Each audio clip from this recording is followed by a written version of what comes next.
Искате ли да ви покажа как се прави ориз за суши? Айде!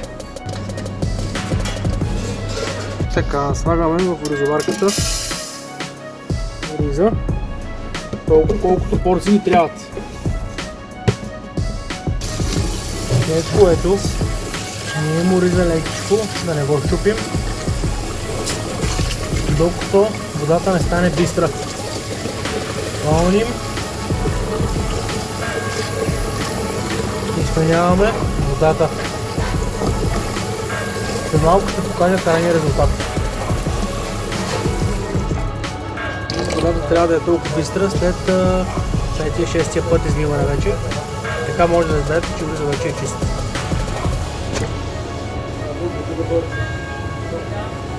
Трябва остана да се изцели за около 20-30 минути.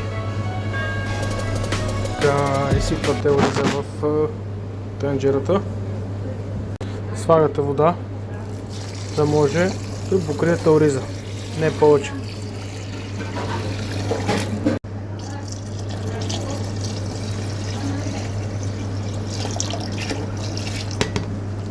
Това е идеално. Оризоварката на кук, час и половина вътре. И нека да видим след час и половина нашият ориз за суши е готов. Да го изваждаме сега. И нашия ориз за суши е готов. Ето го. Перфектен. И сега слагаме от прочутата марина за оцет за суши. Вътре има морска сол, оцет за суши и захар. Наливаме хубаво ориза, да може да полетне. Това е магията на ориза, да може да полетне на норито. И продължаваме да бъркаме ориза. Ето така може да си приготвите ориз вкъщи. Перфектен ориз за суши.